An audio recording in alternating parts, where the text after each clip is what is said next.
చెప్పడానికి ఉపయోగపడుతుందనే ఉద్దేశంతో నేను చేసుకున్నా. మీరు కూడా అదే ఉద్దేశం కదా. కాబట్టి మనం అందరం ప్రధాన పాత్ర ఏంది? మనందరిది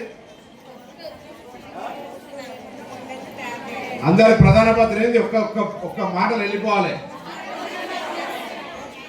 పోషకాహారం ఇచ్చి పుట్టే బిడ్డను, గర్భవతిని, తల్లిని, పుట్టిన తర్వాత 6 సంవత్సరాల దాకా పాపను అన్ని రకాలుగా మనం ఆరోగ్యవంతంగా ఉంచే బాధ్యతనే కదా. అంతేనా? గర్భం దాల్చినప్పటి నుంచి గర్భం డెలివరీ అయ్యేదాకా, డెలివరీ అయిన తర్వాత 6 సంవత్సరాల దాకా పూర్తిగా వాళ్ళు అన్ని రకాల ఆరోగ్యంగా ఉండాలంటే పుట్టక ముందు ఏ విధంగా ఆరోగ్యం తీసుకుంటే పుట్టే బిడ్డ ఎటువంటి అంగవైకల్యం లేకుండా ఆరోగ్యంగా పుడతారు. ఇవన్నీ మనం తల్లిదండ్రులుగా అక్కడ ఉండబడేటువంటి గర్భిణులకు, కుటుంబానికి అవగాహన కల్పించేటువంటి ప్రధానమైన బాధ్యత. అంటే ఎంత దగ్గర ఉంటాం కుటుంబానికిగా మనం చాలా మార్గదర్శకత్వం చేస్తే ఆ కుటుంబము చాలా ఒక బలమైనటువంటి బాబో పాపో పుడితే భవిష్యత్తులో ఈ మందులతోటి పారిన పడకుండా దాహాలలో పోంగని ఇంక్యుబేటర్లు పెట్టో లేకపోతే అనేకమైనటువంటి ఇబ్బందుల నుంచి తప్పించగలిగేటువంటి ఆ శక్తి ఎవరి దగ్గర ఉంది? మీ దగ్గర ఉంది.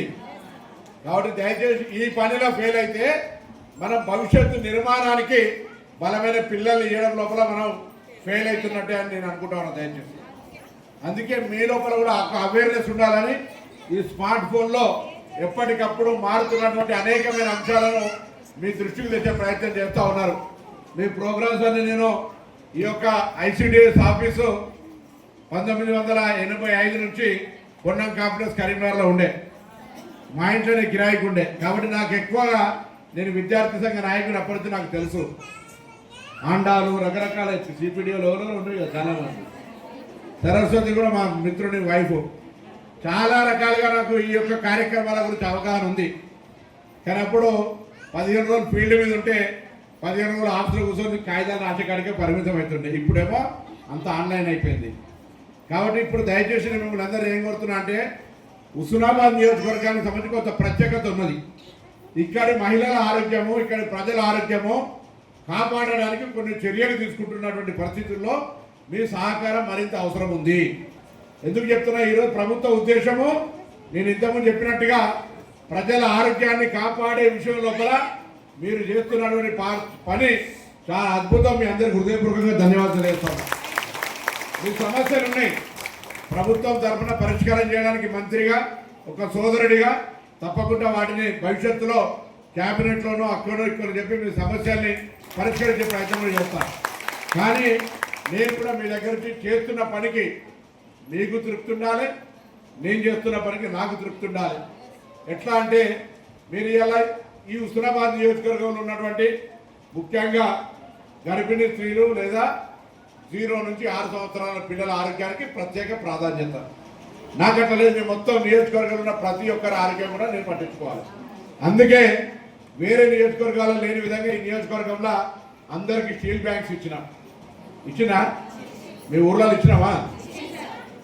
మహిళలకు హోటళ్లలో పోతే కూడా 540 హోటళ్లలో ఛాయ్ గిలాసులు ఇచ్చిన స్టీల్.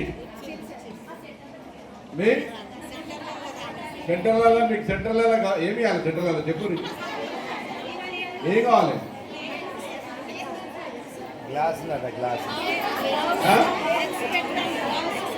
సార్ ఆరోగ్యం బాగుంటుంది, కింద కూర్చొని ఇబ్బంది అవుతుంది సార్. మా ప్రాజెక్ట్ ఆఫీస్కి మాకు మంచి ఒక చైర్ ఇచ్చారని మా యొక్క మన సార్ సార్ మాకు మీటింగ్ ఇబ్బంది అవుతుంది సార్ కింద కూర్చోవడం వల్ల. ప్రాజెక్ట్ ఆఫీస్కు మాకు చైర్ కావాలి సార్. సార్ మాకు 220 ఉన్నటువంటి అందరి ఆరోగ్యాన్ని కాపాడడానికి బయట హోటళ్లలో కూడా 540 హోటళ్లలో స్టీల్ గ్లాసులు ఇచ్చిన 100 285 మహిళా సంఘాలకు 300 నుంచి 500 దాకా 13 రకాల వస్తువులు, టిఫిన్ ప్లేటు, రైస్ ప్లేటు, ఛాయ్ గిలాసు, నీళ్ళ గిలాసు, అన్ని రకాల వస్తువులు 13 రకాల వస్తువులు ఇచ్చిన నేను. అవి మీరు వాడుకోవచ్చు. ఫస్ట్ మండల సమైక్యలకు కావాలంటే కూడా మళ్ళా వాళ్ళకు కూడా కొంత ఏమి లేవంటే మండల సమైక్యలో కూడా కొంత సామాగ్రి ఇచ్చినాం. నేనేమంటున్నా అవన్నీ మనం ప్రభుత్వం నా తరఫున నేను ఇచ్చిన, మీరు ప్రభుత్వంలో కార్యక్రమాలకు వాడుకోవడానికి మీకు ఏదైనా కార్యక్రమం ఉంటే వాడుకోవచ్చు. రోజువారీగా మీరు ఒక అంగన్వాడీ కేంద్రంలో పిల్లలు ఉంటే ఆ పిల్లలకు సంబంధించి నాకు తెలిసి వాళ్ళు మరి అంటే రేట్లలో తింటారా ఎట్లా తింటారో ఒకసారి దానికి సంబంధించి ఏం కావాలో మీరు అన్నట్టు స్టీల్ కుక్కర్లు ఏది కిచిడి అని పెట్టాక దేనికో పప్పు ఉడకడానికి ఎంత హాఫ్ కేజీయా కేజీయా కేజీ సరే చూస్తా ఓకే అదొకటి ఇంకా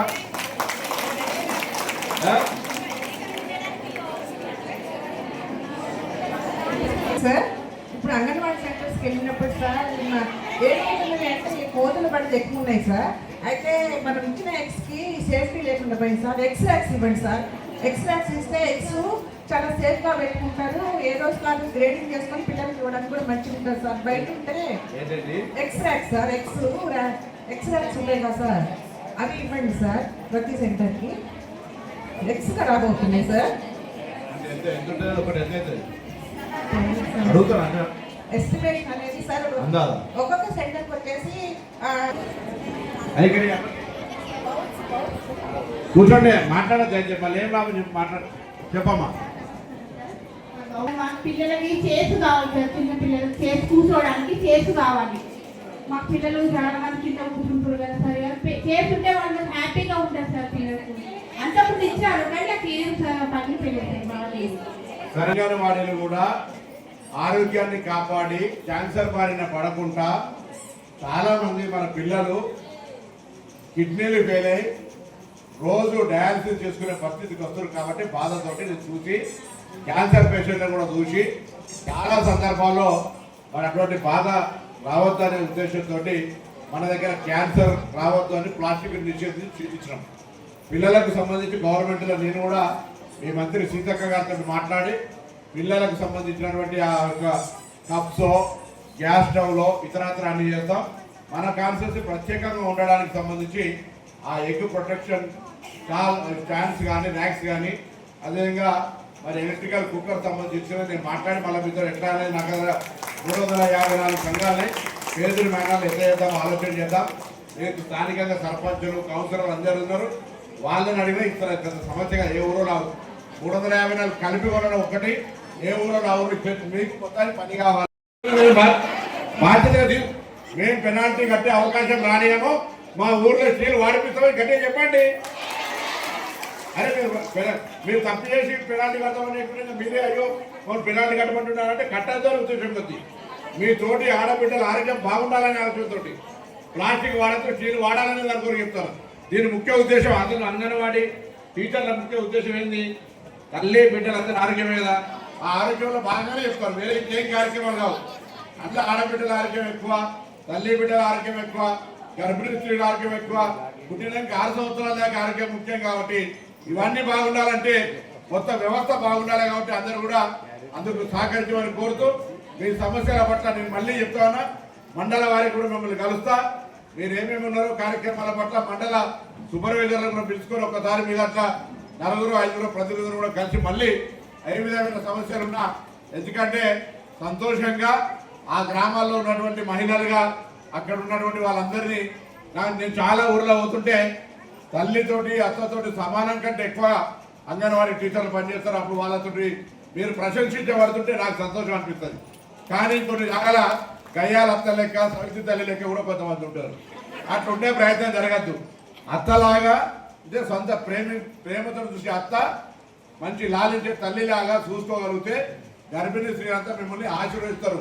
చల్లములు బిడ్డ అని అంటే అంతకంటే పుణ్యమైన పనిచేయలేదు. కాబట్టి ఆ విధంగా కొంత హృదయంతో పెట్టి పనిచేయమని చెప్పి ఈ సందర్భంగా కోరుతూ మరొకసారి మీ అందరికీ నా హృదయపూర్వకంగా శుభాకాంక్షలు. మారుతున్న కాలానికి అనుగుణంగా మీకు సెల్ ఫోన్ వచ్చింది, సలహాలు వస్తాయి, సూచనలు వస్తాయి, చదువురానులు కూడా చెప్పగలిగేంత చైతన్యం వచ్చింది. అలా మనం రోజు చూస్తూ ఉన్నాం. ఊర్లలో రేపు వర్షాకాలం వచ్చినాక ఒక పని చేయాలి. ప్రతి ఇంటికి ఒక మునగ చెట్టు పెట్టిపోయింది, ప్రతి ఇంటికి ఒక జామ చెట్టు పెట్టిపోయింది, కళ్యాణ చెట్టు పెట్టిపోయింది. 3 కూడా కళ్యాణాకు పొడి ఎండలో కొంత నెయ్యి వేసుకొని కారం నూనె పోసుకొని తిన్నా ఓకే. మునగాకు పౌడర్ పనికి వస్తుంది, కట్టె పనికి వస్తుంది, ఆకు పనికి వస్తుంది, ఇన్ని రకాల పువ్వు కూడా పనికి వస్తుంది. అది ప్రతి ఇంటికి ఒక మునగ చెట్టు పెట్టింది. నేను మొక్కలు సప్లై చేస్తా. అరే పొన్న ప్రభాకర్ ఎమ్మెల్యే సమయం మనం పిలిచి మునగ చెట్టు పెట్టుకుంటుండేది అనుకోకూడదు. మునగ చెట్టు అన్ని రకాల ఆరోగ్యవంతం. ఆ విధంగా కొద్దిగా